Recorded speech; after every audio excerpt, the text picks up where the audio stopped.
Welcome to the ManXchange podcast hosted by Coach Alfonso Short. Join him each week on Saturday mornings as he engages with his guests and they discuss men leading, boys thriving, and communities winning. The conversation is underway. Hello and good day to everyone. I hope that you're having a great day and have had a great week. My name is Al Short. I'm the host of ManXchange podcast. I hope that today that you enjoy my guests that I have. First of all, I'd like to, if you haven't been a part of the show before, to introduce to you my purpose with ManXchange is atmosphere and environment that men can come together and share information, learn strategies of how to engage to be better men in their communities and society overall. My mantra is that at ManXchange, we're a community where we can be informed, we can be heard, we can be humble, honest, and most of all, we can be transformed. Thank you. Today, I have a special guest. Today, my special guest will be a gentleman by the name of Robert Mackey II, and I'd like for him to just share a few things about himself before we get started. Hello, Mr. Mackey. How are you doing today, sir? Great. I'm great. Thank you. Thank you for asking. Okay. And can you tell me, like, where are you from and your age, Mr. Mackey? Dayton, Ohio. I'm 47 years old. And your background, family background, are you from a one household parent, two household parent? Kind of, well, two household, but my father was out the household. He was battling addiction, opioid addiction. So you know how that go. Yes, sir. Yes, sir. I mean, it happens in our environments and to us sometimes. And do you have siblings, Mr. Robert? Yes. How many siblings do you have? My mother had 10 children. Wow. 7 boys, 3 girls. So I grew up in a house with 11 including myself, with my nephew Anwan. We're close in age, so he Okay. was kind of like our brother, my older sister's son. So yeah, we all grew up in a house together. So curious, where did you fall in that rank and file? What number were you?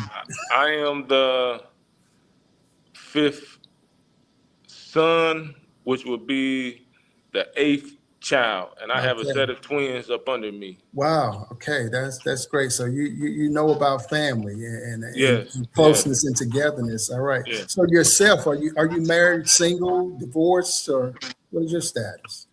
No, I am divorced, but yeah, I'm not single either. I do have a partner. Okay. Do you have children? Yes. I have my oldest son, Robert Mackey III. He was born before I went to. I mean, while I was in prison. Okay. But he's 28 years old now. He's 28.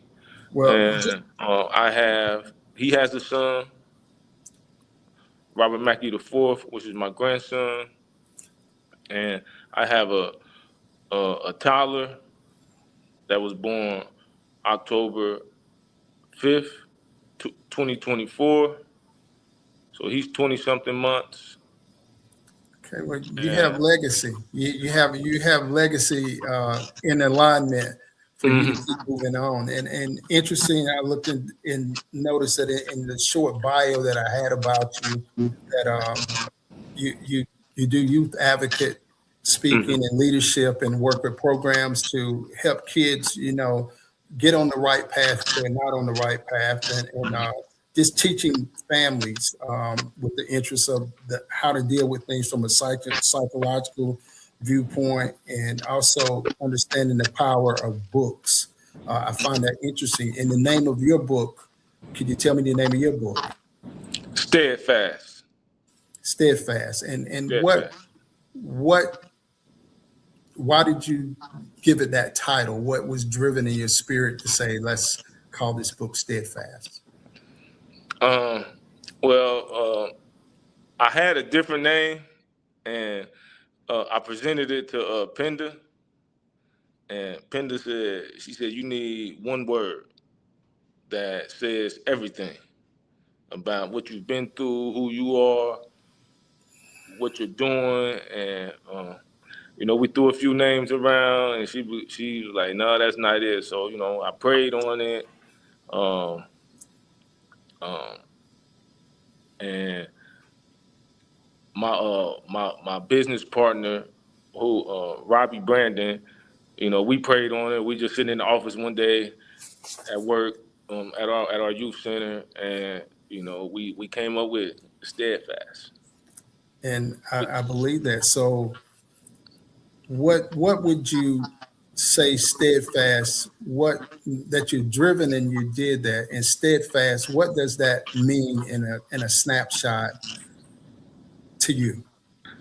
Steadfast is the definition of it is unmovable, firmly committed, consistent in belief, unwavering, and strong under extreme pressure. And That's it. yeah, and it's found in the Bible 219 times. God, steadfast. God requires us to be steadfast in our trials or whatever we're going through in life, to And, remain and, steadfast. and it's an inspiration, is part of the church language, so to say, of praying for individuals and inspiring them, and also just mentioning that they be steadfast. Right. Um, And what? just not to cut you off, just Mhm. with the title, and so the subtitle is uh, the 12 principles that saved my life. So And it's 12 that's what I principles. want to get into. Okay, And that's where okay, you are. That exactly the okay. 12 principles that changed my life. You mentioned, briefly that you had did a little time for something. I'm not into that. You can share as much as you want to, but you've had uh, a life experience, reality experience with what it is, obviously, to have some type of troubles that was violation of law, and you had punitive actions that were taken with you. So, how would you define? And I know your advocacy, you seem to concentrate, is with youth violence in context with the way society is today, the climate we're in. Violence seems to be very just overwhelming. So how, excuse me, you're having a little technical. How do you define youth violence, and how does your training program with your organization address the root causes rather than just the symptoms? I define youth violence as miseducation and a lack of knowledge. That's Uh, very true, and that's very easily, and not to make a differential expression in the African American communities, that seemingly is the norm, though it's not in reality, but it's the norm of what's happening and what our young people see. So, uh, can you share a specific story where your training made a tangible difference in a young person's life? um, be, I was because I can relate to the youth, because I was just like them at one point in time in my life, at risk, coming up through the community, lost, no guidance, being a follower, and I ended up in prison at the age of 17 years old, and I was eventually subsequent. I was sentenced to a 38-year mandatory prison sentence for crack cocaine, for possession of crack cocaine, trafficking in crack cocaine, under the crime bill, where the law was where 100 crack cocaine was. So a lot of people always ask me, well, why did you receive so much time? Why did you receive so much time? Because they had something that was called the crime bill, if anyone's familiar with it, where crack cocaine was deemed 100 times more the penalty of powder cocaine, because crack cocaine was more prominent in the black community. So that's how I received a 38-year mandatory sentence, and I subsequently served 25 plus years on that 38-year sentence, and I survived. I survived that. So I run programs in detention centers, teens that's facing long prison sentences, and these principles in this book is something that I wish somebody would have gave me when I was their age. I learned these principles through the darkest, toughest times of my life, and I'm here to offer them to them. This is how I survive in measurable odds, um, through what I've been through and how I've lived and the mistakes I've made, and I can show our youth, look, I took that corner, make a different turn. I've been Okay. around that corner. So what are some of the specific skills of conflict resolution strategies, emotional regulation tools that you emphasize to young people through your curriculum? Principle number 2, mindset. Um, See, Steadfast is also it's not just a book, a good read. It's a workbook. It's a curriculum. The 12 principles in this book saved my life. And principle number 2 is mindset. Change your mind, change your life, change your future. And that right there, so the definition of mindset, according to the curriculum in the book, mindset is a collection of your thoughts, beliefs, how you see yourself and the world around you. So we just take that and break it down. What are your thoughts? How are you thinking?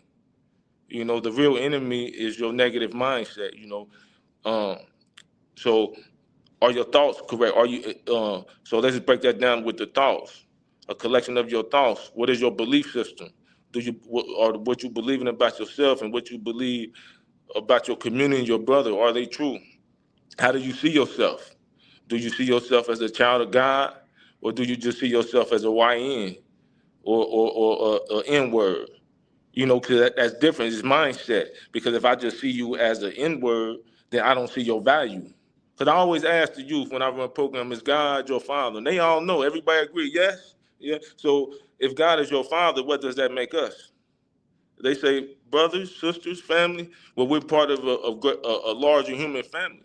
So if I see your value as a child of God, if my mindset is in the positive mindset, and you see your value as a child of God, and I see you as family and my relationship to you, it's hard to say I'm gonna kill my brother, I'm gonna shoot my brother, I'm gonna fight my brother or my sister. But if I just see you as a YN or N word, it's easy to say, let's go shoot these ends up. Let's F these ends, this end. So it's mindset. It's mindset. It's how we seeing it. How do we see ourselves? How do we see the world? Do I see my value? Because if I see my value, then I can see the value in my brothers and sisters. So it's shifting that mindset and giving them the tools that they need and tell them that the real op and the enemy is your negative mindset. That's very true.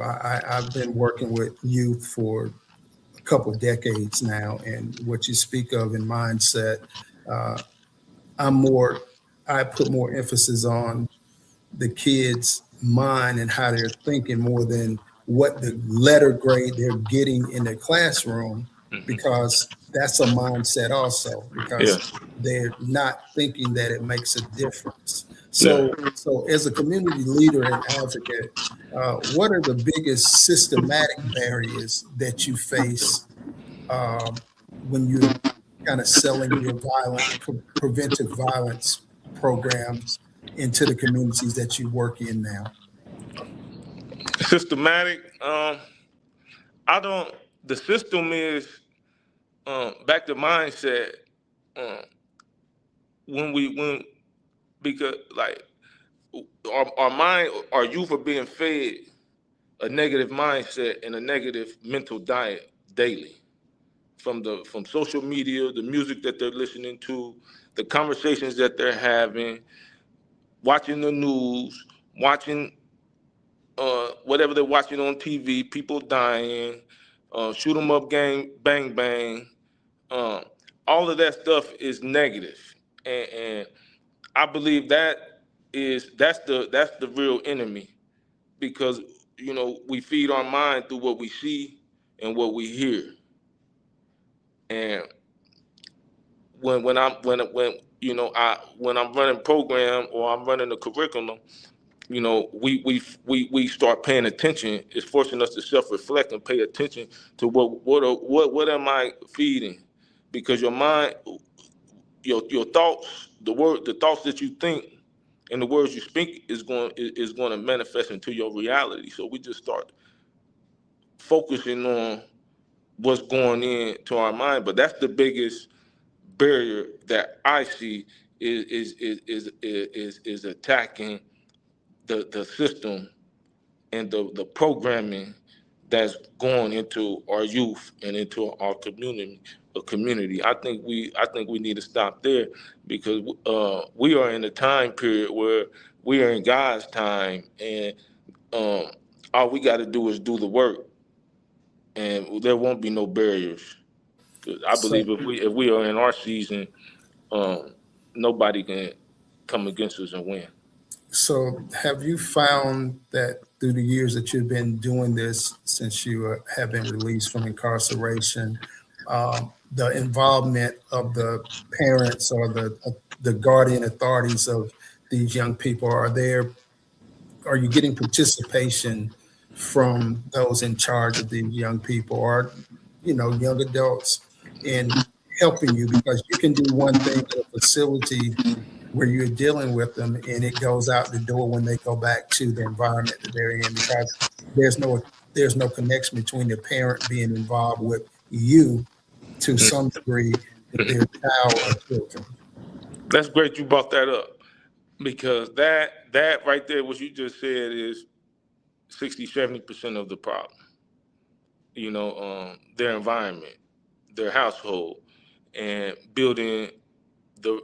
Uh, so, I work with parents and the youth, but in most cases, the parent is, is struggling just as hard with mental health issues or whatever, a bunch of trauma and issues as the child, and they don't have the tools to regulate themselves, and it just trickles down into the children, and which I think is just it just creates a worse situation, like you So said, with yeah. some of your programs and the people who work with you, do you at least encourage the authorities, adult authorities, whether they're parents or grandparents or whoever, to sometimes come to events that you may be having Yes.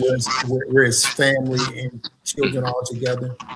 Yes, we do encourage that, and we're always looking for ways to enhance, that connection, and be there, and also not just be a resource for the children, but also for the parents. We always just see what we can do to work with the parent, or even help the parent get to where they need, or connect them with the resources in the community that they need, so we can just have a whole, a healing within the whole household.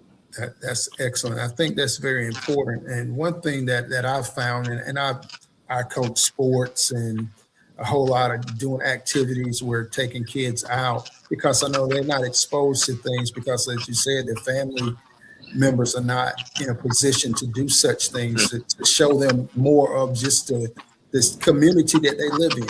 Mm. So it takes a matter of building trust with the kid, and then hopefully that the kid will let their parents know that they really respect and trust you and your program in doing it. But I'm really, as much as we want to help the kids, my first target, my burden is that, what do I do to get to a parent? Yes, Because I'm sure if you work groups of kids, there's kids where you've never met their parents. yes, yes, yes. And And a lot of them are in group homes. yes, We have yeah. so many youth that's not even with their parents. And They're and in that's group homes. that's the subject, brother, that I'm glad you brought that up yourself, is that I was speaking to some other men a few days ago and working with a youth program that we plan to get started. And I said, we really don't know sometimes what these young people are dealing with because, as you said, they may not even be with their parents at the time or what they're going through. Some of us have never experienced not having a bed in your house, sleeping on the floor, no pillows, not having, we talk about it like it's normal or it's okay that kids don't have food to eat. This is just not a commercial. This is real life. Just real life. And they have to go to school every day. It's impossible for them to function and think when they're not getting the basics of life that so many people do have, though there are plenty of people that's in poor condition, so to say. But when you're dealing with it with kids that's 9, 10 years old, it's hard for them to focus. So trouble, not paying attention becomes their profile. Mm-hmm. So what are some of the things that you find very successful in just general things of getting kids and families to know that you can trust us? We're only here to work and try to build you for what your future can be, and not to the point where a family thinks you're just an entertainment place that's keeping their kids for a moment, or the children think, oh, Mr. Robert, he's a cool guy. He's just here to make us laugh. And we're talking about building the mind. What are some of the strategies and I don't want to say tactics, but exercises that you do to work with that one step at a time with kids, wherever they are? The first I would say is love. Is love. You got to we have to show them some love on them, because one thing about our youth, and I had youth say this, so many people let them down. So many people have let them down. So many people have abandoned them, and they thought they was gonna be there. So they have a guard up. Most youth have a guard up. So it's a process. It's relationship. It's building them one-on-one relationships with each youth, having them one-on-one deep conversations, not in group settings, just taking them one-on-one moments to have them deep, heartfelt conversations and education and teaching and building the relationships. That's my method, is to build personal relationships with each youth that I come Mr. in Robert, contact you with.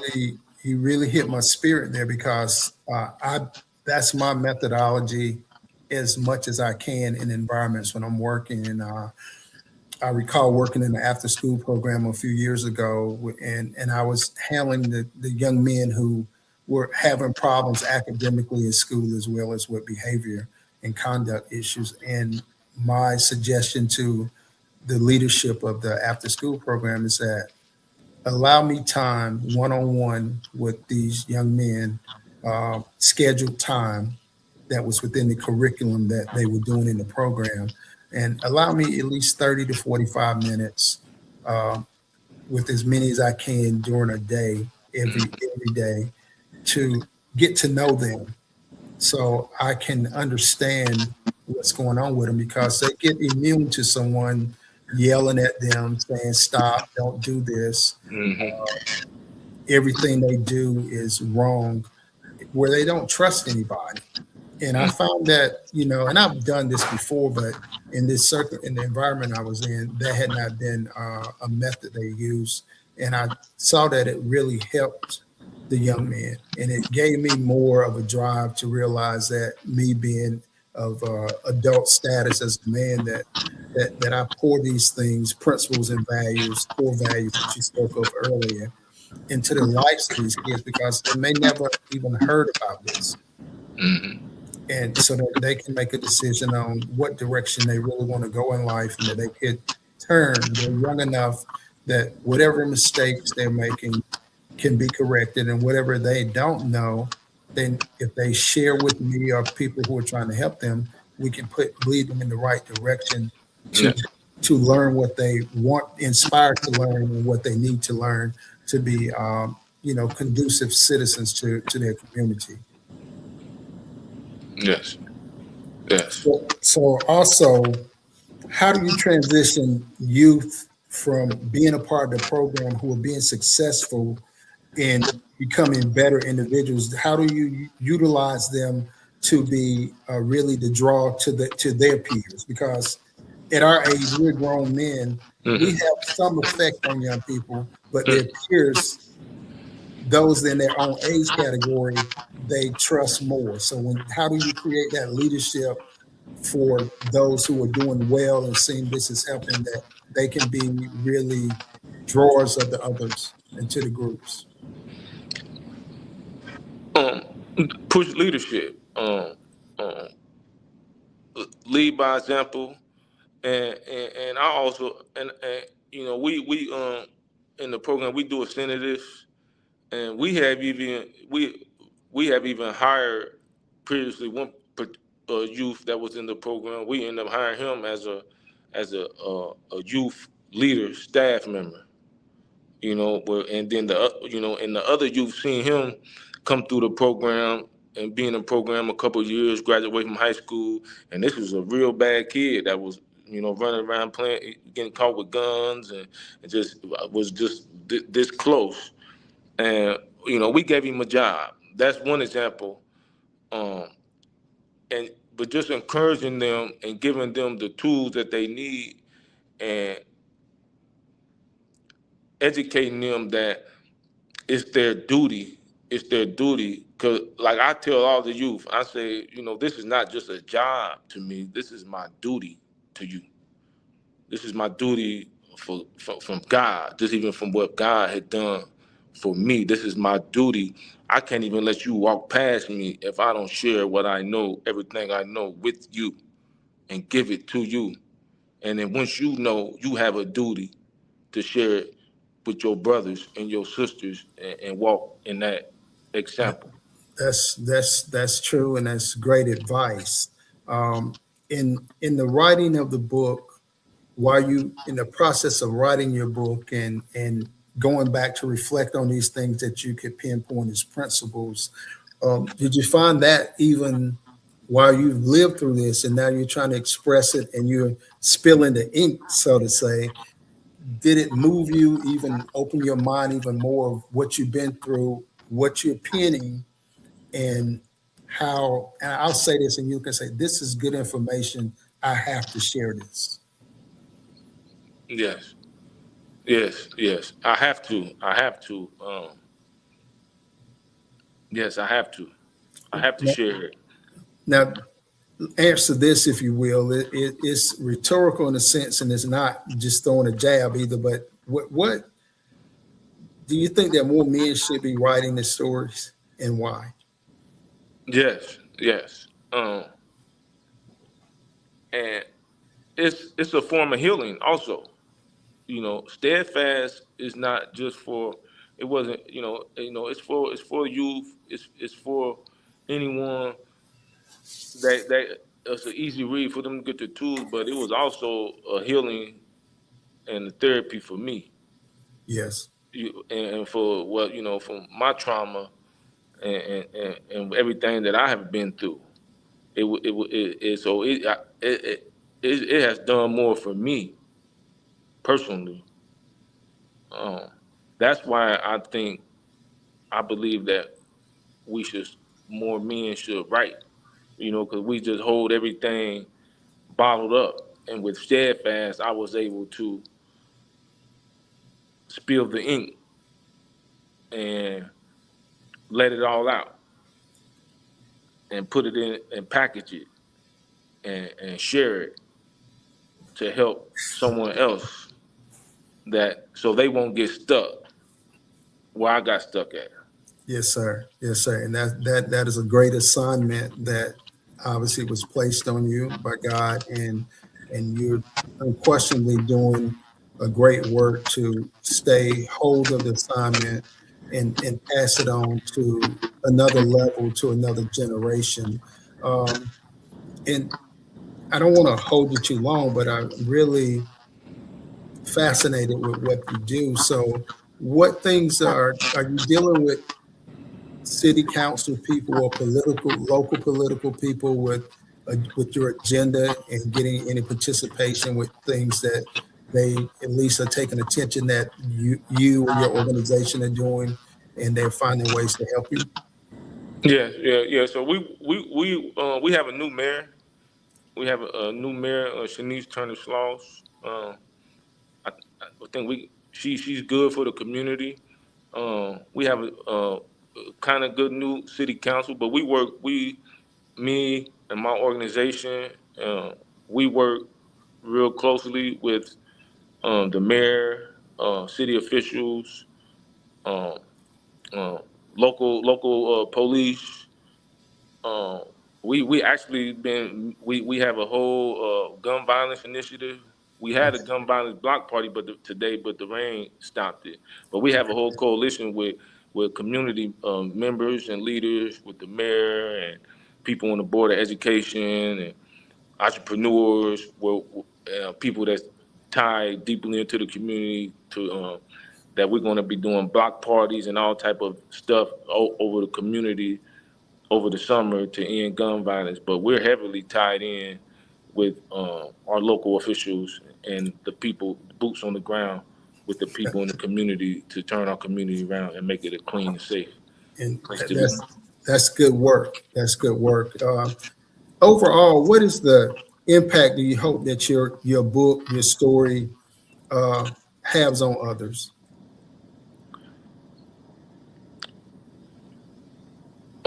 If that we can do reflection, a self reflection. That's what steadfast is. Is when you read this book and go through the worksheets, it's going to force it will force, and my hope is that it will force a person to reflect on these principles and apply these principles to their life. And I believe what you're saying and hearing what you say, because principles and values are more important than just someone saying, I have an idea with something. These are something that you are practicing and it's practical reality. Yeah. And the principles work for people, not just a kid, an adult, a male or female. Your principles and values, will carry you much further than your popularity will in society today. It's a Uh, lifestyle. It's a lifestyle. yes. Yeah. Yes, And that's that's the why I name. call it life skills. Yeah, it's a So lifestyle. So lifestyle. the name of my organization is Steadfast Lifestyles. Okay. So yeah. So Yeah. yeah. Well, I appreciate your time today, and I don't want to rush off, and we're not rushing by any means because there'll be many other times that we will collaborate and talk and see how we can iron can sharpen iron with the things that we do. Yes. Yes. But in what ways can everyday community members who may not be educators, may not be doctors or lawyers, how can they support your platform and the young people in their own neighborhoods? How they can support my platform and the young people in their neighborhoods? Is that Yes. um they can support my platform. I also have a podcast, Okay. Steadfast Principle Podcast, that I just started. I had a different name podcast previously, but I changed everything. So they could support me by subscribing to I just shot one yesterday, my first episode on Mindset. So they can support me by subscribing to my Steadfast Lifestyle, Steadfast Principles podcast on YouTube. Mhm. Follow me on Facebook, Steadfast Lifestyles, Robert Mackey, and click the link. Click the link and visit my website and just check my website out, um, Yes. www.steadfastlifestyles.org product page. I might have said it wrong, but you can find the link. But this is an amazing book. It's a tool, and it can be used by anyone. It can be Yes. used in church groups, youth programs, um, parents with their children. It's it's multifunctional. It's Yes. multifunctional. I understand, Mr. Mackey. I want to tell you something. It's very ironic that I have a workbook out somewhat going the same direction that you have to work with young people, but it can be engaging to any human being at any Yeah. age, any groups or organizations, whether they're religious, non-religious, but just life skills and principles and how to tie them together. I think that's dynamic. I hope that the audience has enjoyed the time that we had to engage today. I know I have, and I definitely will be subscribing and getting your literature as soon as I can. Yeah. And I want to thank you for all that you've done. Please don't go away. I hope Thank that you for having me. again enjoyed everything. Mhm. That's very enriching to the spirit and soul that we know we still have people who going through their trials and tribulations have made the transformation to want to give back to not only the community, but to younger generations that they can even build a better community. Yeah. Again, I'd like for you to share information about ManXchange on YouTube. Yeah. We're on every Saturday at 11 a.m. Central Standard Time. Yeah. And also there will be a radio recording of this same show on Sundays at 4 p.m. Central Standard Time on Conversations Radio Yeah. Network. And that you can get that on conversationsradio.com. I can also be found on Linktree at Coach Short, Linktree Coach Short, and Facebook Alfonso Short. Thanks once again for the show. Thank you, Mr. Mackey. I know we're going to be collaborating much more. And everyone have a great weekend. Have a great day.